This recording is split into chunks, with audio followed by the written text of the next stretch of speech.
എല്ലാവർക്കും നമസ്കാരം. ഇന്ന് ഞാൻ ഒന്ന് രണ്ട് കാര്യങ്ങൾ പറയാമെന്ന് വിചാരിച്ചു. കാരണം നിങ്ങളുമായിട്ട് ചർച്ച ചെയ്യുമ്പോൾ എനിക്ക് ഒരു എനർജിയാണ്.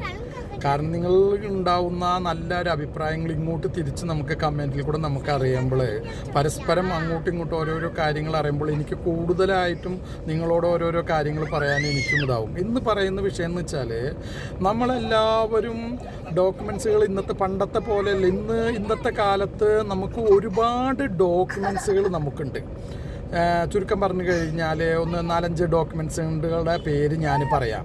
നമുക്ക് ഫസ്റ്റ് ഓഫ് ഓൾ എന്ന് പറഞ്ഞു കഴിഞ്ഞാൽ നമുക്ക് Aadhaar card first of all, പിന്നെ അതേപോലെ തന്നെ സ്കൂൾ സർട്ടിഫിക്കറ്റ്സുകൾ, പിന്നെ pan card, voter ID, bank passbook, പിന്നെ പാസ്പോർട്ട്, ഇതെല്ലാം നമ്മളുടെ ഡോക്യുമെൻറ്റ്സുകളാണ്. പക്ഷെ നമുക്കെല്ലാവർക്കും സംഭവിക്കുന്നത് നിസ്സാരമായിട്ടുള്ള ഒരു കാര്യങ്ങൾ കൊണ്ട് വലിയ ബുദ്ധിമുട്ടാണ് നമ്മൾ നേരിടുന്നത്. അതെല്ലാം ഒരുവിധമുള്ള ആൾക്കാരെല്ലാം വളരെ നിസ്സാരമായിട്ടാണ് കാണുന്നത്. നമ്മളുടെ ഡോക്യുമെൻറ്റ്സിലുള്ള ആ ഒരു ചെറിയ തരത്തിലുള്ള മിസ്മാച്ച് നമ്മൾ ചിലപ്പോൾ മൈൻഡ് ചെയ്യാറില്ല. അങ്ങനെ വരുമ്പോൾ നമ്മൾക്ക് എന്താണ് ഉണ്ടാവുന്നത്? നമ്മൾ അതുമായി ബന്ധപ്പെട്ടുകൊണ്ട് നമ്മൾ എന്തെങ്കിലും ഒരു കാര്യത്തിന് വേണ്ടി പോയി കഴിഞ്ഞാൽ ഒരു പക്ഷേ നമുക്ക് അവിടെ ബുദ്ധിമുട്ട് നേരിടേണ്ടി വരും. പക്ഷേ ഈ ഡോക്യുമെൻറ്റ്സ് നമ്മൾ തയ്യാറാക്കുന്ന സമയത്ത് ഒരു പക്ഷേ അവിടെ നമ്മൾ ഇതത്രമാത്രം ശ്രദ്ധിക്കുകയില്ല. മാത്രമല്ല അവിടെ ചെയ്യുന്ന ആൾക്കാരും അത്രമാത്രം അതിനെക്കുറിച്ച് നമ്മൾ പറയുകയും ചെയ്യില്ല. ചെറിയ ഒരു അക്ഷരത്തിൻ്റെ സ്മെല്ല് മിസ്റ്റേക്ക് അല്ലേ, അല്ലാച്ചെങ്കിൽ അങ്ങനെയല്ലേ ഇങ്ങനെയല്ലേ എന്നെല്ലാം പറയും. പക്ഷെ അതുമായി ബന്ധപ്പെട്ടുകൊണ്ട് എന്തെങ്കിലും രേഖകൾ നമ്മൾ ചെയ്യുമ്പോഴാണ് അതിൻ്റേതായിട്ടുള്ള ബുദ്ധിമുട്ട്. ചുരുക്കം പറഞ്ഞു കഴിഞ്ഞാൽ ഇപ്പോൾ ആധാറിലെ പേരും സ്കൂളിലെ പേരും തമ്മിൽ ചെറിയ ഒരു അക്ഷരത്തിനാണ് വ്യത്യാസങ്ങൾ ഉണ്ടാവുക. ചെറിയ അക്ഷരത്തിന് വ്യത്യാസം ഉണ്ടാവുമ്പോൾ അവിടെ ആ ചെയ്യുന്ന രേഖ തയ്യാറാക്കുന്ന സമയത്ത് ചിലപ്പോൾ പ്രശ്നമുണ്ടാവില്ല. പക്ഷേ ഈ സ്കൂൾ സർട്ടിഫിക്കറ്റും ആധാർ കാർഡും ഒരുമിച്ച് സബ്മിറ്റ് ചെയ്യേണ്ട ചില സന്ദർഭങ്ങൾ നമ്മൾക്കുണ്ടാവാറുണ്ട്.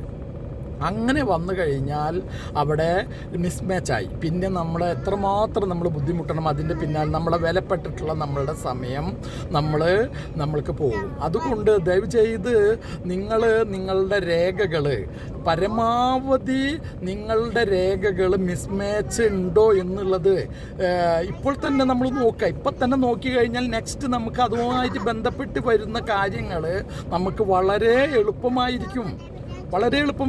അതിൻ്റെ 1-2 ഉദാഹരണം ഞാൻ പറയാം. ചുരുക്കം പറഞ്ഞപ്പോൾ നമ്മൾ ആധാർ കാർഡിലുള്ള ഒരു പേരിലുള്ള വ്യത്യാസം പാൻ കാർഡിലും വ്യത്യാസം വന്നെന്ന് വിചാരിക്കുക. പക്ഷേ നമ്മൾ ഒരു ഷോറൂമിൽ പോയിട്ട് നമ്മളൊരു വണ്ടി എടുക്കാൻ പോകുമ്പോൾ നമുക്ക് പാൻ കാർഡും ആധാർ കാർഡും നിർബന്ധമാണ്. അപ്പോൾ അങ്ങനെ വന്നു കഴിഞ്ഞാൽ നമ്മൾ എന്തായി, പിന്നെ അവിടെ മിസ്മാച്ചായി. അത് ഒന്നാമത്തെ കാര്യം. പിന്നെ നമ്മൾ പല ആളുകളും ഇൻഷുറൻസ് പോളിസി ചേർന്നിട്ടുള്ളതാണ്. ആർക്കും ഒന്നും ഇല്ലാതിരിക്കട്ടെ, എന്തെങ്കിലും സാഹചര്യങ്ങൾ പെട്ടെന്ന് ഇതിലും വല്ല ഇഞ്ചുറി എന്തെങ്കിലും ഉണ്ടായി ഇൻഷുറൻസ് ക്ലെയിം ആകുന്ന സമയത്ത്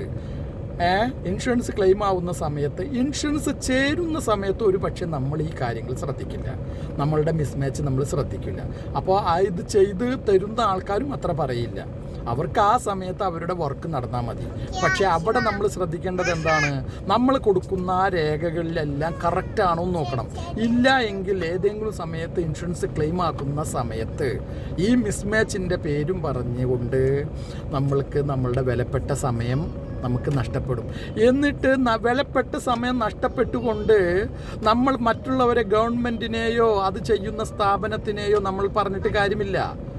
നമ്മൾ പറയും, ഒരുപാട് ആളുകൾ പറയുന്ന ഒരു വാക്കാണ്, പ്രവാസികൾ ഒരുപാട് നടക്കും, കുറഞ്ഞ ദിവസത്തിന് ലീവിന് നാട്ടിൽ പോയി കഴിഞ്ഞാൽ ഗവൺമെൻറ് സ്ഥാപനങ്ങളിലേക്ക് നടക്കാനേ നേരമുള്ളൂ എന്നുള്ളത് നമ്മൾ പറയാറുണ്ട്.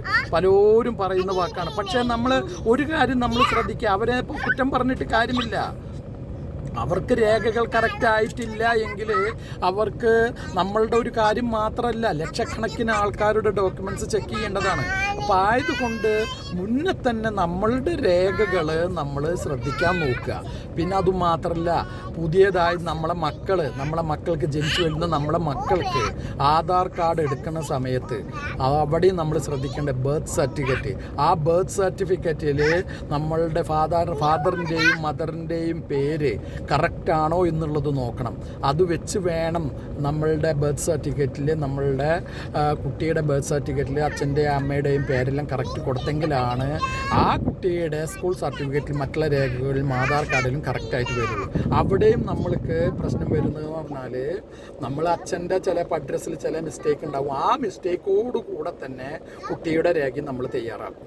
ഇവിടെയാണ് നമ്മളുടെ മുന്നിലുള്ള പ്രശ്നങ്ങളുണ്ടാകുക. എല്ലാവരും ശ്രദ്ധിക്കുന്നത് നല്ലതാണ്. ബാക്കി വിശേഷങ്ങൾ ഞാൻ വീണ്ടും നിങ്ങളോട് പറയണം. നിങ്ങൾ തീർച്ചയായും നിങ്ങളെ കമൻറ്റ് വിടുന്നു.